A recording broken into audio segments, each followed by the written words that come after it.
Guys, the WNBA have been talking about their most viral moments of the year. Obviously, number 5 most viral moment was I don't remember this happening.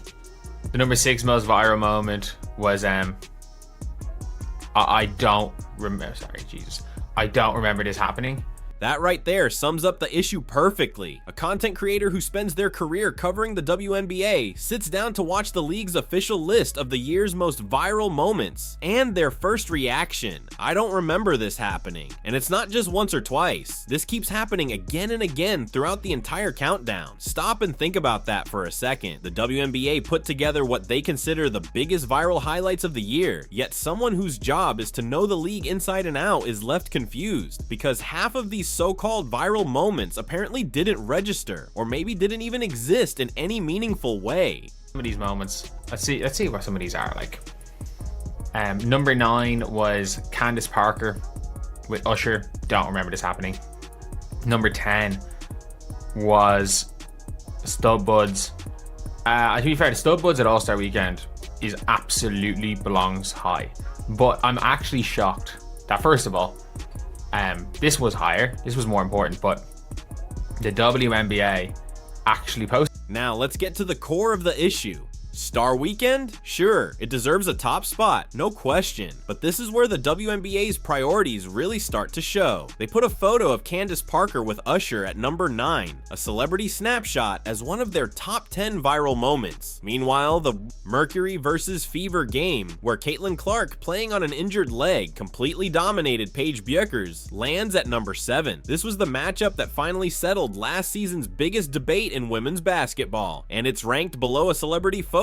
Let that sink in. A star-studded photo op takes precedence over the most hyped rookie showdown of the year. That alone says everything about what the WNBA actually values. It's like Caitlin was on one leg and she was taking the piss. She stole the ball 4 times off Paige. She blocked JJ Quinterly, screamed in her face, grabbed the ball, and just looked up and launched a full court pass, inch perfect, to Sophie Cunningham. In fairness, Paige Bueckers caught her in the air and she went down looking like she had hurt herself on that one. Caitlin's stats wise, she had 13 assists in like 20 something minutes. She played 10 minutes less than Paige, so 13 assists. Paige Bueckers was the absolute, she was, as we called her at times last season, she was the garbage time demon.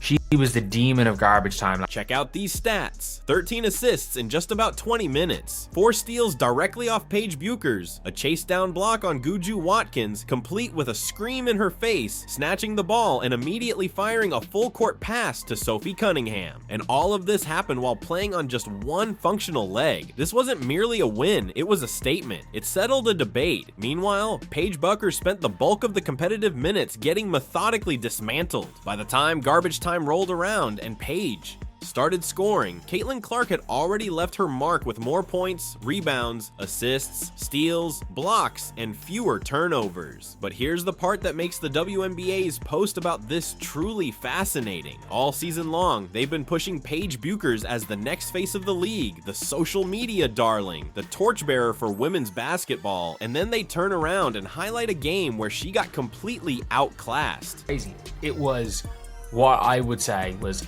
anyone points to anything, you look at that game, you're like, even the fucking UConn game. Fun fact. This is not a fun fact because it's not a fact. I'm pretty sure UConn were 3-0 against Iowa and Caitlin Clark until that game. I'm pretty sure. Paige Bueckers is 0-4. I'm pretty sure Iowa beat UConn once when they were in college together. And one of them, Paige, didn't even play. It was an 8. The history between UConn and Iowa adds another layer to this story. UConn went 3-0 against Iowa and Caitlin Clark until their final college matchup. Paige Bueckers, she went 0-4 against Clark, and in one of Iowa's wins, Paige didn't even take the court. That was pure Asia Wilson dominance. So this wasn't a fluke. It was a consistent pattern that carried over into the professional level. Yet the WNBA continues to try and manufacture a rivalry between Paige and Caitlin, as if they're equals, as if the results haven't repeatedly told a different story. The comparison to Angel Reese is telling as well, because there's an actual debate there. As a rookie, Angel Angel Reese carried the Chicago Sky to multiple wins almost single-handedly. The Vegas game where she scored 2 putbacks to seal the victory. The New York Liberty matchup where she willed her team to triumph. Angel had games where she was literally the reason her team won, even when everything else fell apart. Paige Bueckers? She's come close to dragging her team into competitive games. Almost. But there's a clear difference between making a game close and actually winning it. Angel crossed that line multiple times as a rookie. Paige hasn't done it yet. What? If you were talking about this game, I just remember like how the game was summarized in one photo. Yeah. How the game summarized in one photo. That was basically it. The rivalry the league wants. They have grown, bless their hearts. Aaliyah Boston, 80 foot, 4 steals, and 13 assists on one leg. Like, she stripped Paige 4 times, and that was the funniest thing. Is everyone's talking about turnovers. I'm like, oh, Paige had more turnovers than Caitlin in that game, because Paige actually played point guard in that game.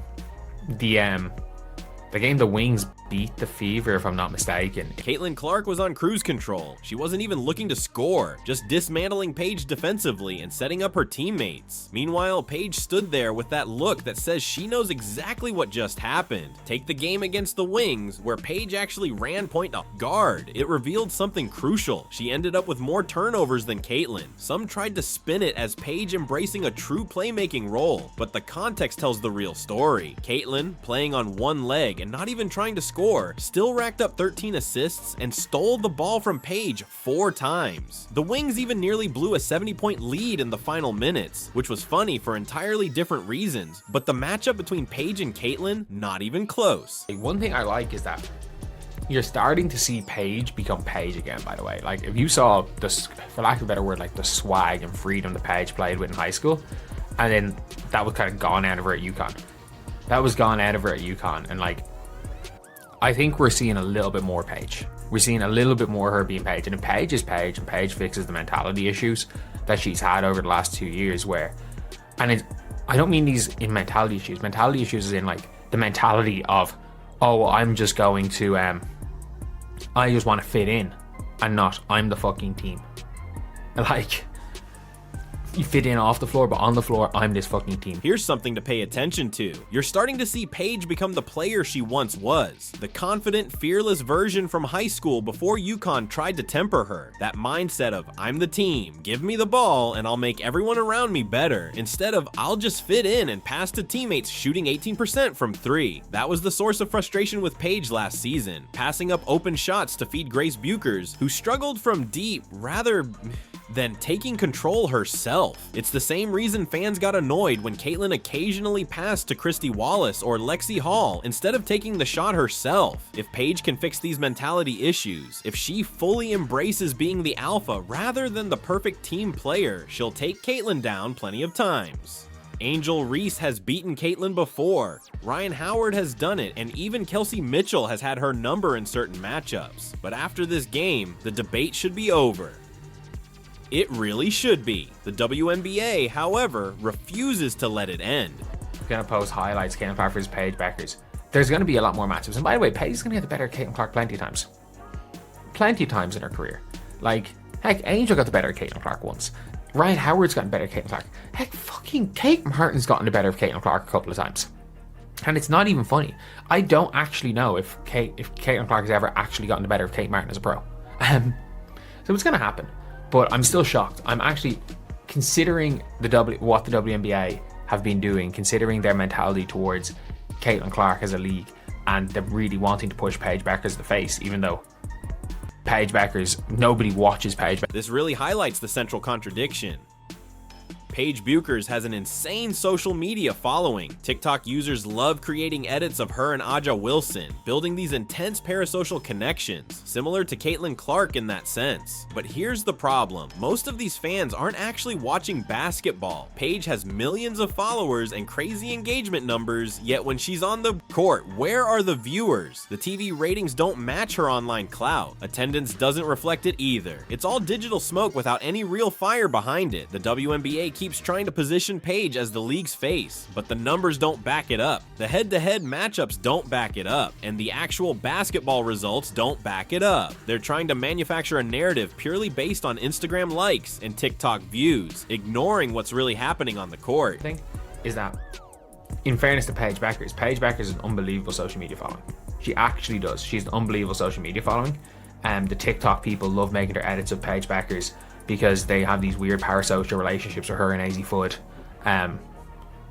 They're like K-pop stans. Here's what this viral moments list really exposes. The WNBA is still fundamentally confused about the difference between what actually engages fans and what just creates social media noise. They're ranking celebrity photo ops above games that millions of people genuinely watched. They try to manufacture rivalries instead of highlighting the ones that naturally exist and have real storylines. A content creator who covers this league professionally shouldn't be sitting through the official viral moments countdown and repeatedly saying, "I don't remember this happening." That's not a memory problem. It's a failure of the league to understand what genuinely resonated with fans. Take the Caitlin Clark versus Paige Bueckers game at number 7. That matchup had a legitimate storyline. The two biggest names from college basketball, both rookies, both highly drafted, facing off for the first time as professionals, and it delivered. Caitlin on one leg still dominated every statistical category. It was must-watch TV, yet it ranks below a celebrity photo, below moments that apparently nobody even remembers because the WNBA is still prioritizing what they think should go viral over what actually did. Look at the moments that truly drove conversation last season. Caitlin's logo 3, Angel Reese's double-double streak, the playoff intensity between New York and Minnesota, Dijonai Carrington's game-winning shot against the Suns. These moments had stakes, context, and real drama. A photo with Usher? Sure, it's fun and good for crossover appeal, but it's not a viral moment in any meaningful sense. It's a manufactured marketing play that got some likes and faded away. Meanwhile, the game where Caitlin stripped Paige 4 times and racked up assists on one leg is still being talked about months later. The WNBA's inability to tell the difference between genuine viral moments and temporary social media hype is exactly why their marketing struggles. They chase the appearance of virality rather than the substance. They want the celebrity names, the TikTok views, the Instagram likes, but real viral moments come from performances with drama, stakes, and skill that people can't stop talking about.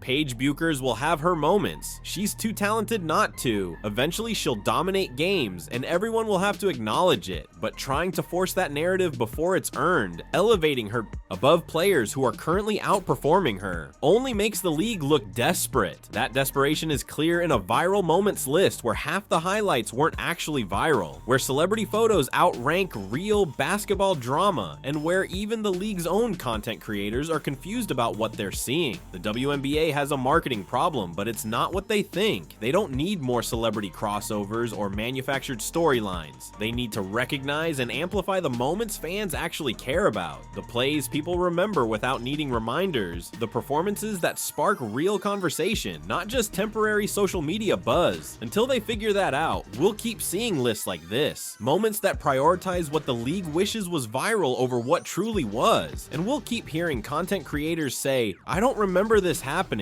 while reviewing the official highlights of their own league. That's the real story here. Not the rankings themselves, but what they reveal about just how disconnected the WNBA still is from understanding its audience and what genuinely drives engagement in women's basketball.